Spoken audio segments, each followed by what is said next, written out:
Welcome to MyESAT's SAT Essentials video series. This is a 10-hour video, personally paced SAT program that's designed to provide quality SAT preparation to all students. The series is split evenly between the three sections of the SAT: math, writing, and critical reading. The lectures cover effective SAT test-taking strategies, review frequently tested topics, and provide practice problems that familiarize and prepare students for the real exam. The SAT Essentials video course is the foundation for all MyESAT courses and is used in conjunction with live MyESAT workshops. At MyESAT, our mission is to pave the way for brighter futures empowered by education for all students.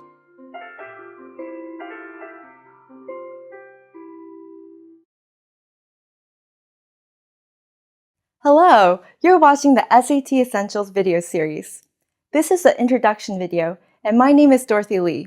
I'm going to be one of your teachers for this video course.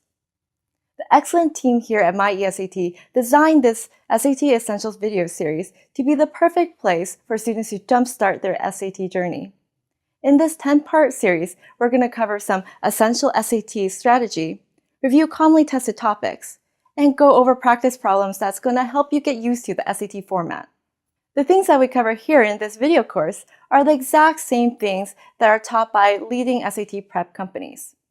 Whoa, so all that top secret SAT stuff that they drag you into classrooms to learn and then charge you an arm and leg for, that's all going to be here in this video format?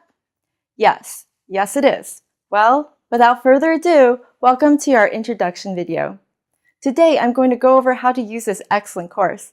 I'm going to introduce you to some SAT basics, and we're going to jump right into some key general strategy for the SAT. So no, I'm not starting you off on the training wheel stuff. This is actually going to be a very important class, so please stay alert and stay with me, because it's going to be useful.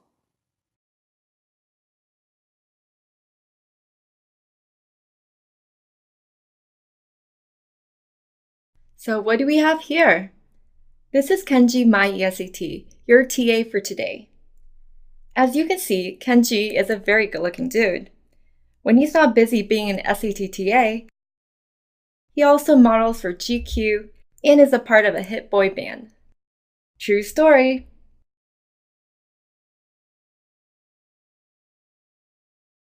The MyESAT TAs pop in here and there to give you great pieces of SAT advice. So make sure you perk up and pay attention.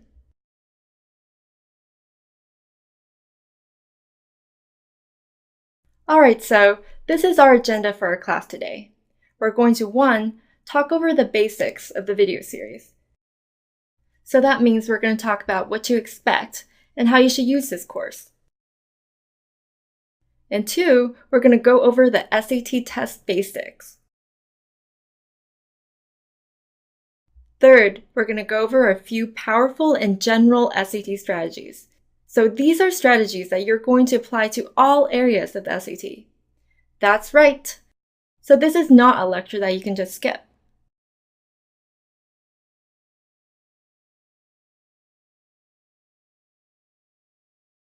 Now, let me give you the lowdown on this video course.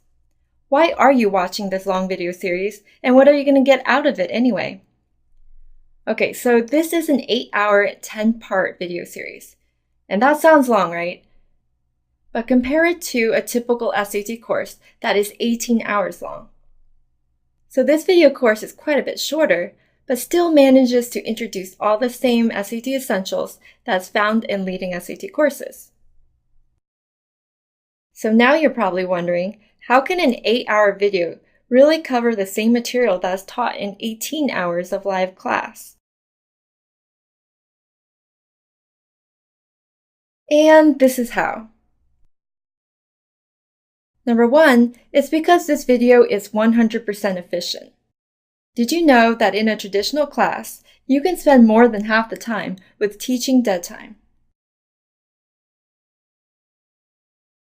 And what is teaching dead time? Teaching dead time is time where the teacher isn't teaching. It's time when the class is settling in, you're waiting for stragglers, and it's even the time when the teacher is answering someone else's question, maybe something you already knew. Because see, that would be dead time for you, Teaching dead time is just time where you're not being actively engaged by the teacher. The second reason the video course is shorter is that it also excludes all the live teacher time. As you've probably noticed, you are not watching a live teacher right now.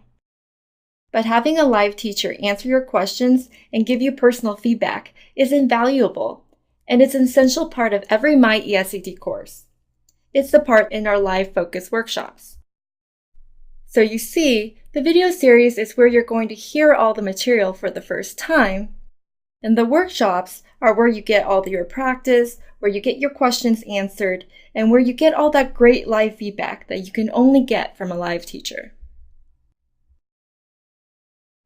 During your workshops, you'll be in a live virtual classroom with just a few other students who are also around your level. Having a small class ensures that you get the instruction you need and at the pace you need. And that's why the workshops are an essential counterpart of this video curriculum.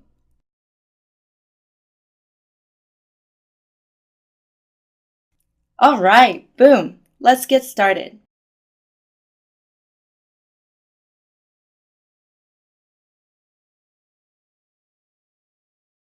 Here's our SAT course structure. First, you're going to start out with a diagnostic test to measure your current abilities. And if you're watching this video, you've probably already done this step. You see, because you're supposed to do this before you watch the video. If you haven't taken your diagnostic test now, stop the video, go ahead and take it, and come back to us. Your diagnostic test is kind of like the start line from which you start studying from. You see, that's how you're going to see where your weaknesses are now, so you can kind of see how much and how far you improve. Seeing how much you improve is probably going to be the only fun part about studying for the SAT, so don't deny yourself that. Definitely take your diagnostic test and monitor your progress. Next, you're going to watch this introduction video along with the first lecture in each section. So that's Math 1, Writing 1, and Critical Reading 1. This is going to be your first growth period, where you're going to learn a whole bunch of new material and strategies. It's also where you're going to take the focus workshops that are most relevant to you. After that, you're going to take another practice test to check your progress. So you're going to see how much you improved already.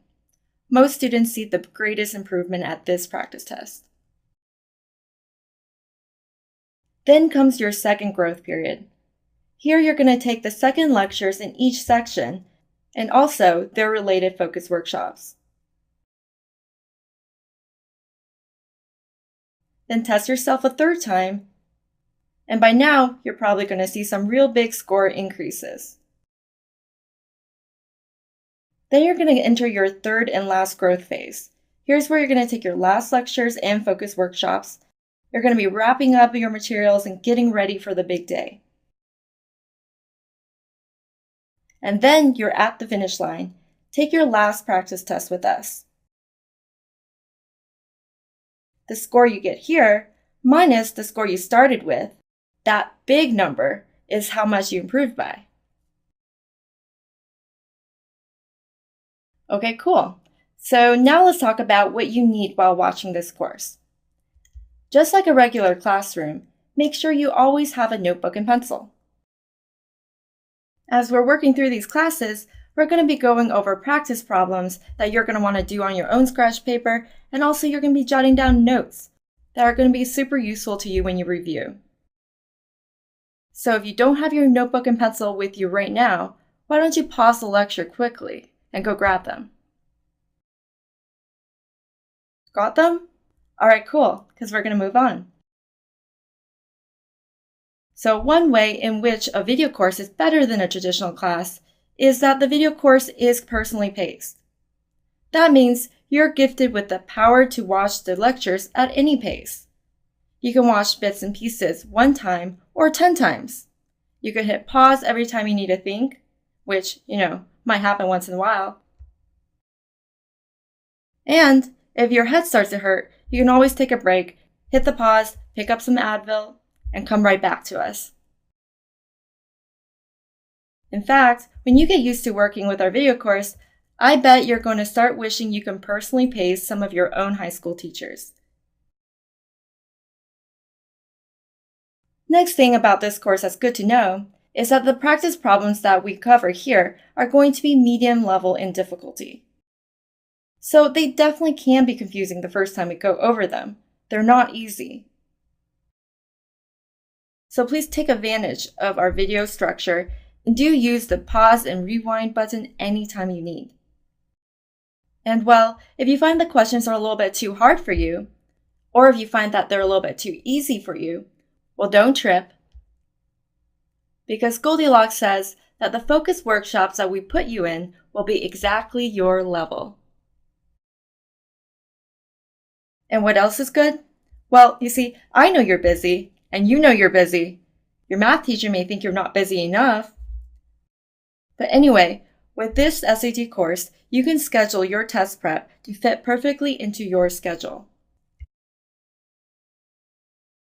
That means you can sign up for a focus workshop right before dinner, or take a little bit of a lecture right before you leave for swim practice. Whatever works for your schedule. Because this is the 21st century, right?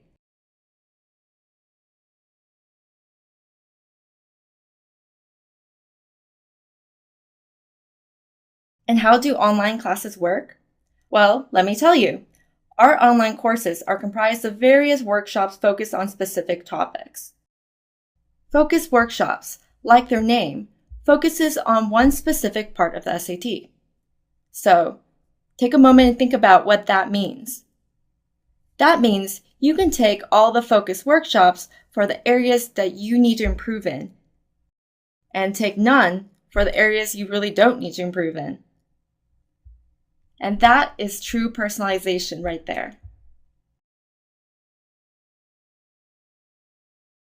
But probably the most crucial factor for personalization is the small class sizes.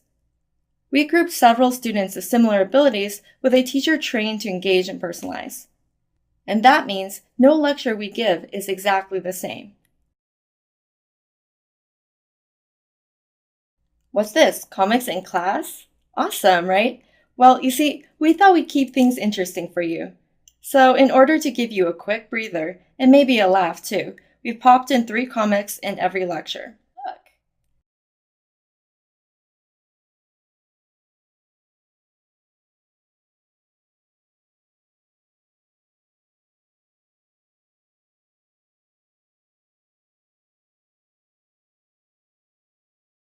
Okay, so the SAT is a universally recognized college admission exam. As you probably already noticed, if you have friends from other high schools, which I hope you do, is that sometimes a biology class in your friend's high school is not actually the same class that you took in your high school.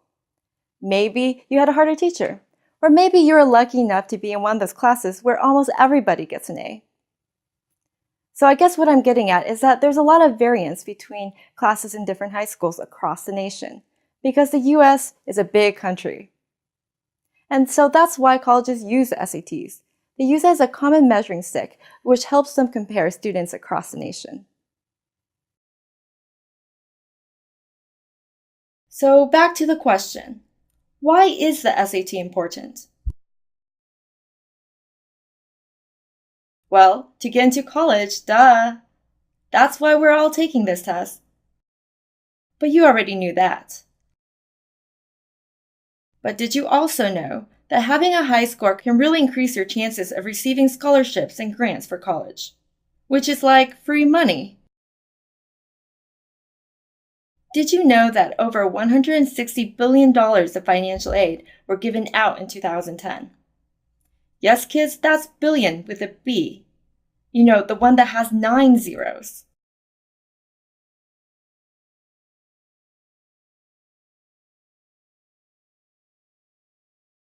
So now let's talk about college admission. So meet Joe, our friendly neighborhood college admissions officer. Because we're all here taking the SAT so we can get into college, right? Joe, why don't you help us out and show us what kind of things are really going to help us get into college? Here's the inside of a typical admissions officer's heart. It's cold, it's empty, it's kind of bland. Just kidding. So if you break all the things that admission officers look at into three major components, like we've done conveniently here on the screen, well, can you guess what 50% of that pie would be? What do you think that could possibly be?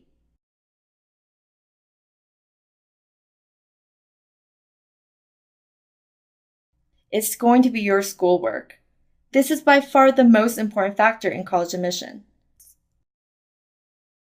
Your schoolwork means your GPA, your transcript, and also your course load. So that's like, what kind of classes did you take and how did you do?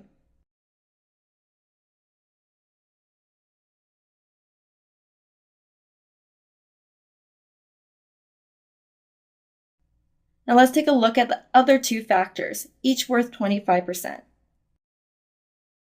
Can you guess what another factor might be?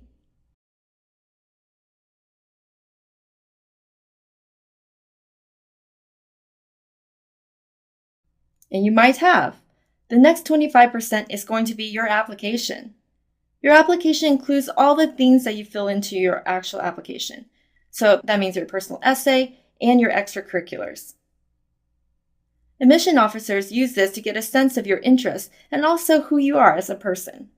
So, did you play the piano and the violin? If not, then you probably were not Asian.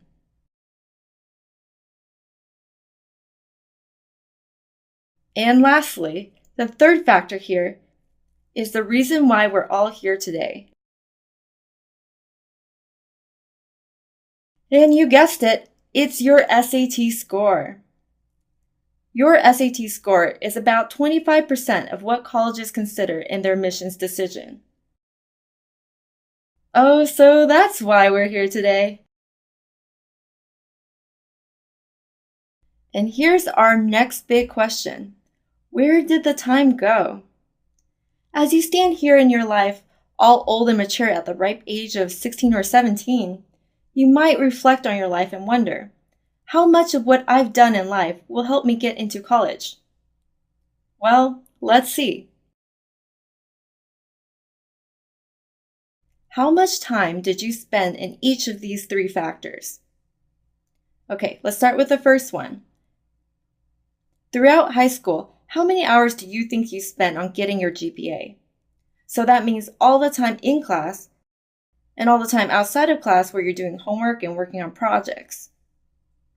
Well, it's pretty much a full-time job, right? If not more. So let's say you spend 40 hours a week on your GPA, although many kids spend much more than that. And let's multiply that 40 hours a week across 50 weeks a year, I'm just estimating, and then multiply that against 4 years in high school. And then multiply that against the 4 years you spent in high school. The 4 wonderful years. So then you get about 8,000 hours. And holy cow, that's a lot of hours.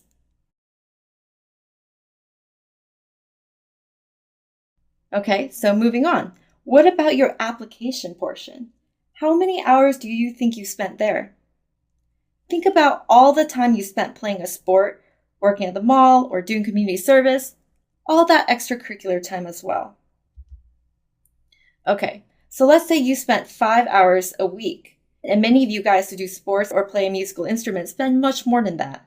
But let's say you spend 5 hours a week, and you multiply that across 50 weeks a year and 4 years of high school. You get 1,000 hours. And holy cow, that's a lot too. Okay, so holding my breath here because we're working on our last factor. Let's look at the SATs. How much time do you think the average student spends preparing for the SAT? Wow, that's a good question, right? What would you guess? Would you guess, maybe 100 hours? Considering you spend thousands everywhere else. You would think, right? You would think at least a decent amount of time. But no, the average amount of time a student studies for the SAT is only 8 hours. And that's nothing.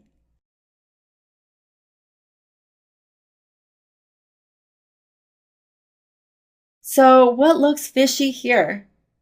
You would think that after all that other time kids spent educating themselves, they would also make sure to put a good chunk of time towards this last important factor, their SAT score. 8 hours is so little that it almost doesn't make sense. That's kind of like if you recycled every day, but then drove a truck. How much are you really helping the environment, right? You see, you put all this effort into getting through high school, but now that you're almost done, are you really going to drop the ball on the SATs? But I know you won't because you're here listening to this video course right now. And that means you're not the average student, are you?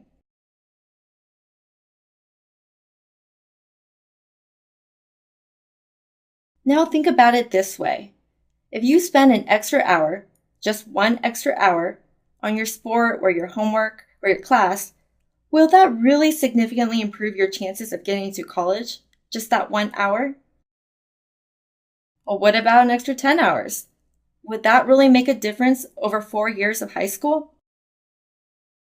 Probably not too much. But on the SAT, a few hours really can make a huge impact. Especially since I can guarantee you that if you do prepare for the SAT, you will absolutely do better than if you had not prepared. Imagine that. Kids who study just do better. Minute by minute, the time you spend studying for the SAT gives you over 100% the return that doing anything else for the other two factors could possibly give you. And that is a true story.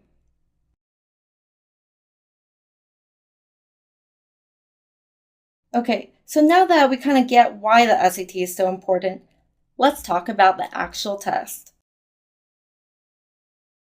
We're done chit-chatting and we're done with the pep talk because now we're going to get down to business.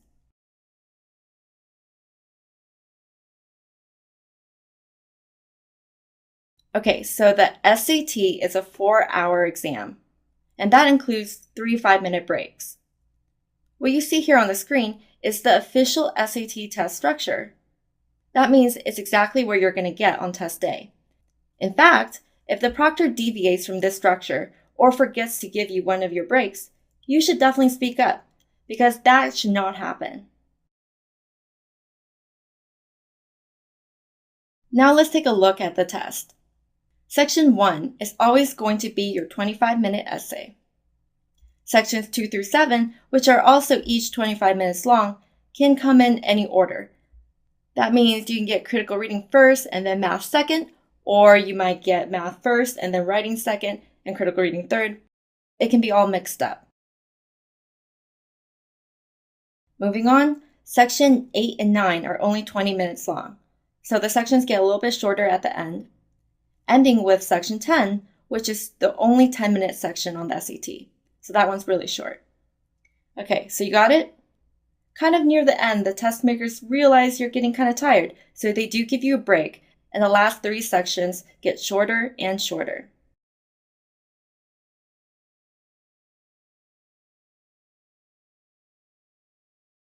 And now let's talk about timing. Let's see.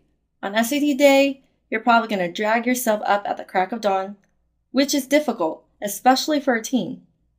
In fact, consider waking up that early the first part of your test.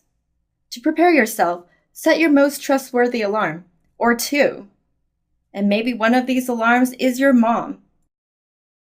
Okay, so you get into the test center at 7:45. After paperwork and other logistics, the test actually begins around 8:30 a.m. and then it ends around 12:30 p.m. The SAT is probably going to be the longest test you've taken to date. Other rules include that you are only allowed to work on one section at a time. That means you can't flip back and forth from other sections, even if you have extra time on one section. Okay, so next, the proctor will tell you when each section begins and ends. If you finish a section before time is called, you can check your work on the section, but you may not turn to any other section. And lastly, and this is important, you should work as rapidly as you can, but without losing any accuracy. So that means don't rush, don't go crazy. Work quickly, but not so much that you're making a lot of mistakes. Because although this is a very time-sensitive test, if you're making a lot of careless errors, you're not going to be able to do well. Okay, so when should you take the SATs? Kenji says the best time to take the SATs is your junior year of high school. We recommend taking it in your fall semester because that way you get a little extra time or cushion room to take the test again if you're not happy with your score.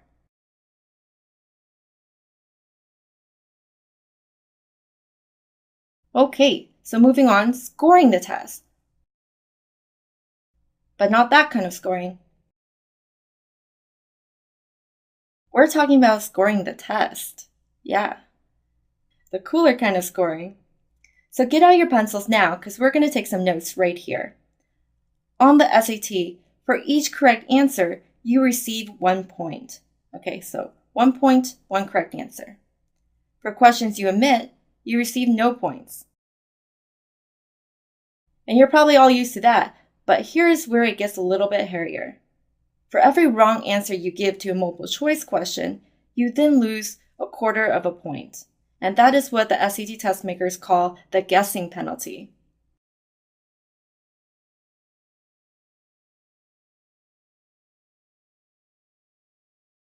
And that leads us to our guessing strategy.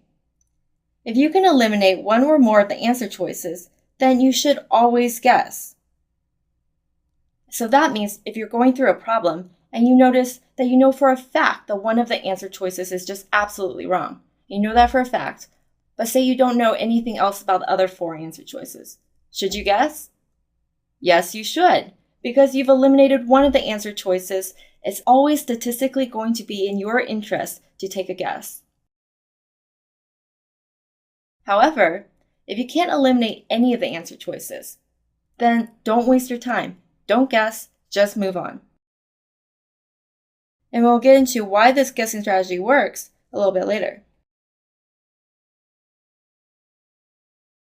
The only exception to the guessing penalty are the grid-ins. The grid-ins are math problems that are student-produced, so basically not multiple choice. For a wrong answer to these, you don't lose any points. So therefore, you should always guess. Take a guess, cross your fingers, you might be pleasantly surprised. Okay, moving along. Your multiple choice questions and grid-in questions are going to be scored by a machine. But your essay is going to be scored by 2 human readers on a scale of 1 through 6. The sum of these 2 scores is then combined to form your total essay score. And that means that 12 is the highest score you can get on your essay. Off-topic and blank essays will receive a score of 0. And so will essays written in ink instead of pencil. So don't let this happen to you. Each section of the SAT is worth 800 points. When you add up all the 3 sections, that means the highest score on the SAT is 2,400. So that means a perfect score is 2,400. But only a tiny fraction of kids get a perfect score. Under 1% to be accurate. The average score on the SAT is going to be around 1,500 or about 500 in each section.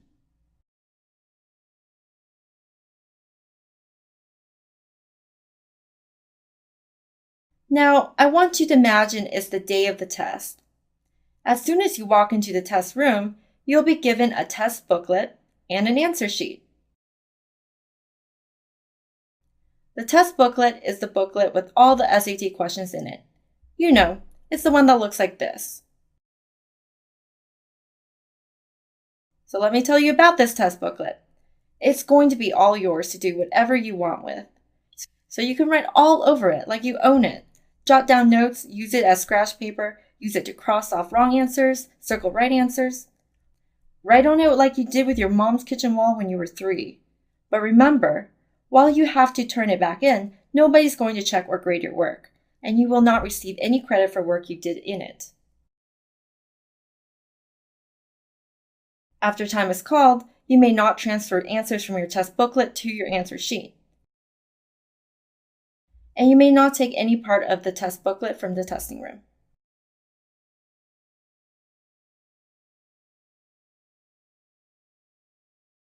So what about your answer sheet? Well, that's the one that looks kind of like this. You've got to be very careful with the answer sheet, since this is the thing that's actually going to be graded. And remember, because it's machine graded, you must mark your questions in a way that the machine will recognize. Make sure you use a number 2 pencil, make sure you mark only one answer for each question, and make sure you fill in the entire circle. Do not leave any stray marks around the circle because the machine, is not a person and it will get confused. If you erase the bubble, make sure to erase it completely, or else again, the machine may get confused.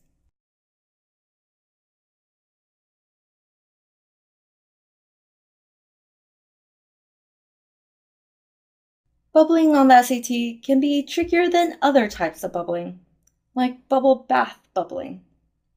And that's because you can miss bubble on accident, or you could run out of time and not bubble at all. You see, a lot can go wrong. So of course, there's going to be bubbling strategy.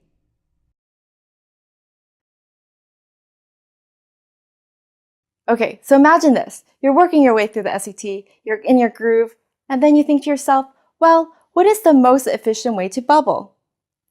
Because isn't that funny? On a test like the SAT, there's even strategy in relation to bubbling. Well, okay, so the best thing to do with bubbling is to first clearly mark all your answers on your test booklet. Like this. I like to write all over my test booklet. I calculate on my test booklet, cross off all the wrong answers, I circle the right answers. And then you should go to your answer sheet and bubble in segments. I personally don't start bubbling until I'm halfway through the allotted time for the section. And then, as I get closer and closer to the end of the section, I bubble in smaller and smaller segments, because you don't want to be caught with your pants down, i.e., with all your answers on your test booklet and none of them on your answer sheet. Instead of flipping back and forth between test booklet and answer sheet and then losing track of thought, you can now concentrate on solving SATs and then shift gears and concentrate on bubbling. Doesn't that make sense?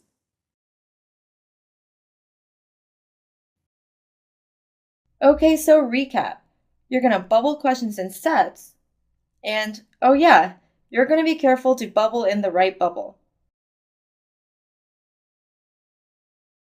Okay, kids, now it's time to really wake up and focus, because we've just reached the most important part of this entire lecture. Because now we're going to cover some general SAT strategy. These are things that you absolutely need to know in order to do your best on the SAT. So that also means if you're not ready to concentrate right now, please go ahead and stop the video. Go pound a Coke, do a few jumping jacks, whatever works, and then come back when you're ready to learn. Okay, so if you're watching this right now, I assume you're awake and listening.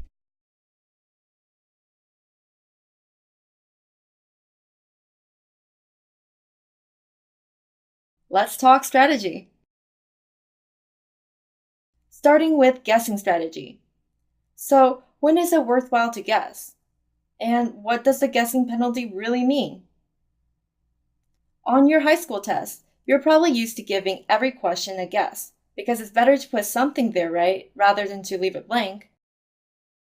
But on the SAT, all of that changes. Random guessing won't get you anywhere. On average, random guessing will net you exactly 0. And now I'm going to prove it to you.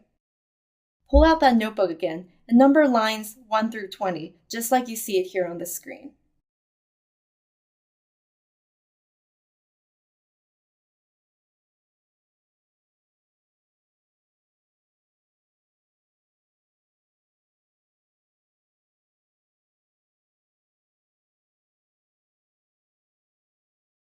We're going to try some random guessing and see how far it gets us. Let's pretend this is a real section on the SAT. I want you to randomly guess A, B, C, D, or E for each of these 20 questions. Ready? Get your pencils ready. All right, go.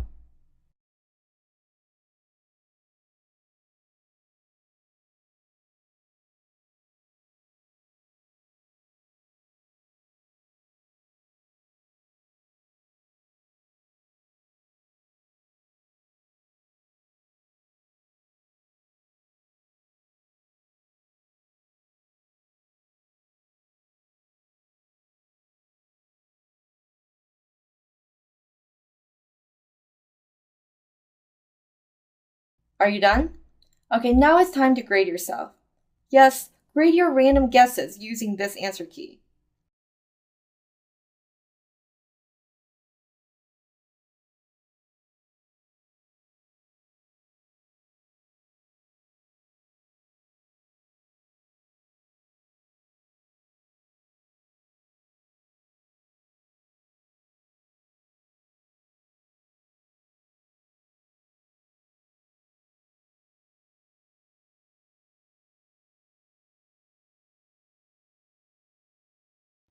So how many did you get right and how many did you get wrong?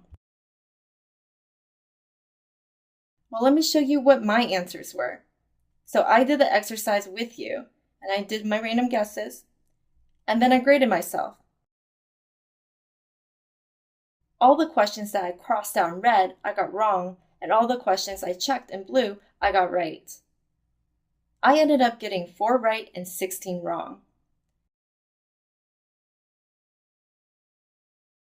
Okay, so for me, on the real SAT, that means I would have gotten 4 points for the 4 questions I got right, and then minus 16 times the guessing penalty for the 16 questions I got wrong.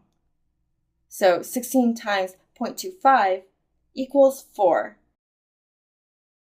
And 4 points for questions I got right minus 4 points for questions I got wrong actually equals 0 points.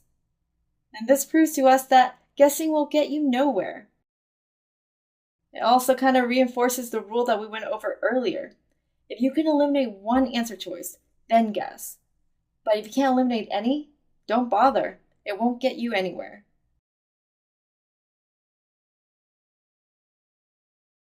So remember, random guessing gets you nowhere.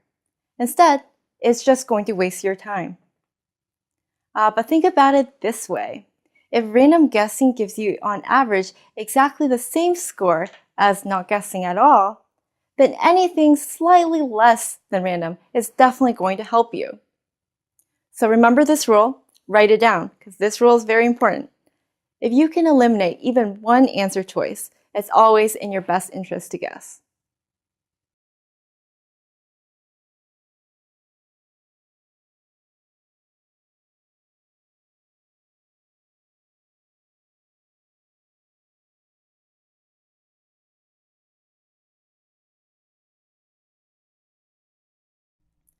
You still awake?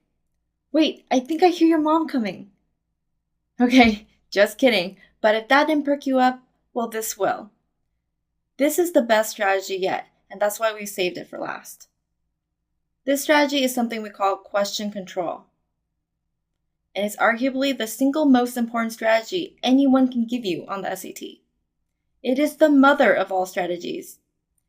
It's like the goose that laid the golden egg, or the Ponzi scheme, where you always get something for nothing.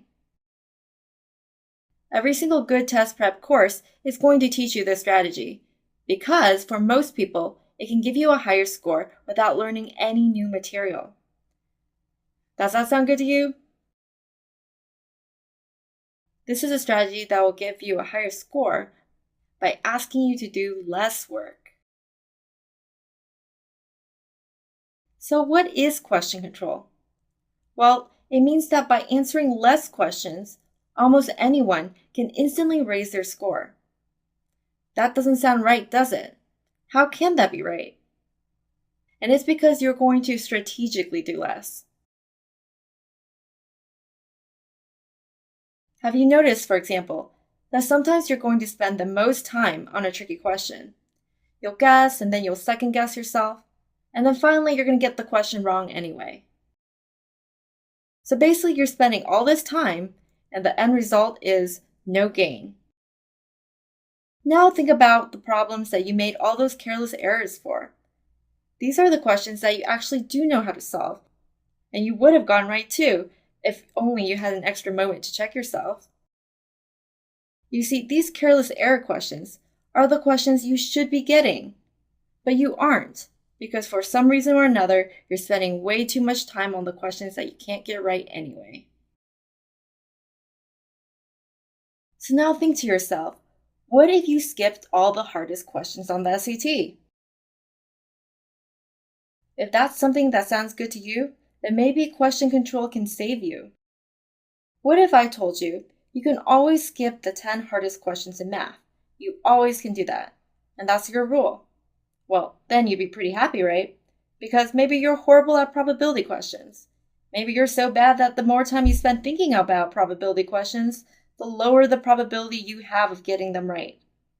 If that's your personal scenario, then you're never ever going to do a probability question again. You're just going to skip them. And then you would take all that extra time you saved to really slow down and read each question carefully. You're basically going to spend more time on every question you do, increasing your chances of getting it right. The extra time will really help you eliminate careless errors.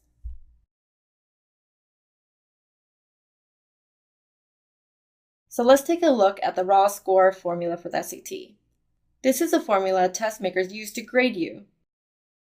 As you can see on the screen, your raw score for a subject is the number of questions you get right minus 0.25 points for the number of questions you answered wrong. Now let's take a look at a sample MyESCT student. Hermione Granger. You may have heard of her. Yes, that's right. J.K. Rowling's enrolled her in our Superstar course, hoping to give her an extra edge in her college applications. Hermione first received a 500 in math on her MyESCT diagnostic test. Because being a natural perfectionist, she struggled to answer all 54 math questions, thereby getting a total of 31 correct and 23 wrong. So because Hermione got 23 questions incorrect, she is penalized 6 raw points. That's her guessing penalty. The guessing penalty is kind of a big deal. That may not sound like a lot to you, but 6 points out of a total of 54 points is kind of a big deal. Those 6 points would have made the difference between getting a 500 or a 550. Now let's see how question control can help Hermione. Well, first, she's going to set her goal score. In each subject, you're going to set your initial goal to be 50 to 100 points higher than your diagnostic test. Sure, you might choose to update your goal later on as you do better and better, but for now, it's important to set yourself a realistic initial goal. Hermione, for example, set her initial goal at 550 for math, which is exactly 50 points higher than her diagnostic score. Now, why don't you take a moment to set your goal score?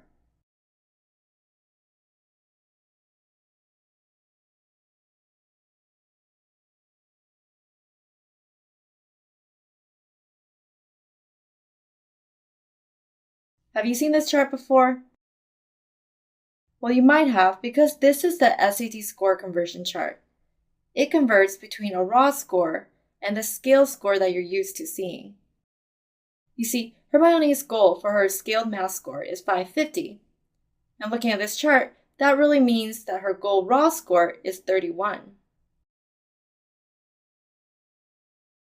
Now, why don't you take a moment to find your goal raw score?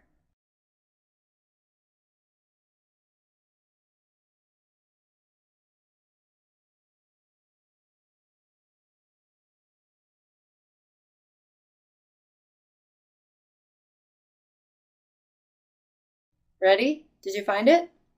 Well, jot that number down because you're going to need it for the next step. The next step. Now you're going to calculate how many questions you need to answer. Hermione's goal raw score is 31 for math.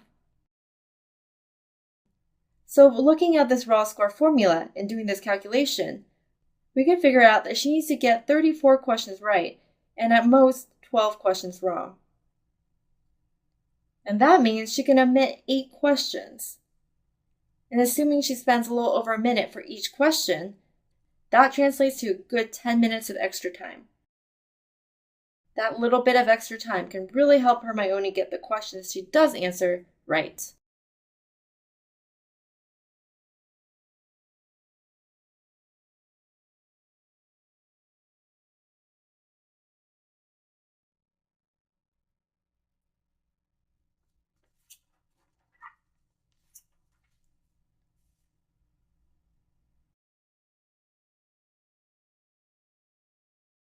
Okay, so now I know everybody is different. We all have different goals and we're all missing different amounts of questions. But skipping questions will help almost everybody improve their score. If the 3 steps we just went over and all that raw score formula calculation was a little bit too confusing for you, then this chart is an excellent tool for you. Take a look at this chart on the screen and find your goal score range for each subject. And then scroll over to see how many questions you should skip for each of the 3 sections. For example, if my goal score for critical reading was 620, I'd consider skipping 5 to 10 questions on my next exam. Okay, I'm going to give you a few minutes now for you to figure out how many questions you should skip for each of the 3 sections. When you find your answer, jot those 3 numbers down in your notebook so you can remember them later.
Got them? Okay, so on your next practice test, I want you to test out this question control strategy by strategically skipping the right amount of questions. Why don't you try it and see how much better you do?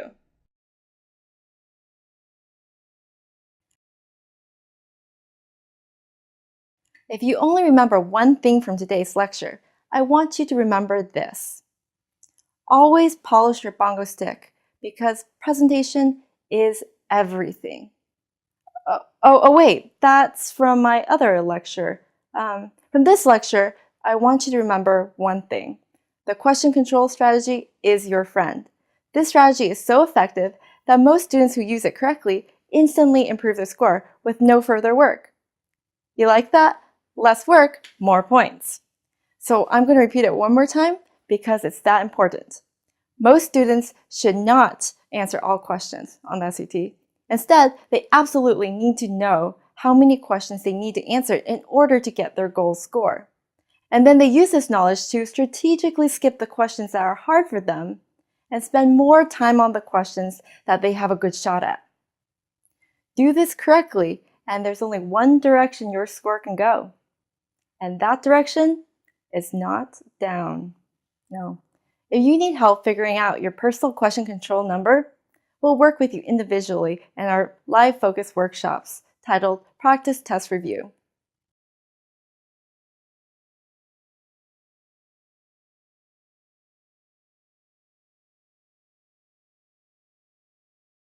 One more strategy, and this one might be the hardest. Just chillax. Panicking never helped anybody. It didn't help Tiger Woods, and it won't help you. Remember, you don't need to answer all the questions to do well, and you definitely don't need to get every question right either. On test day, clear your head and relax. And try to remember that this is just one of the many tests that are going to come into your life. And it is definitely not the most important.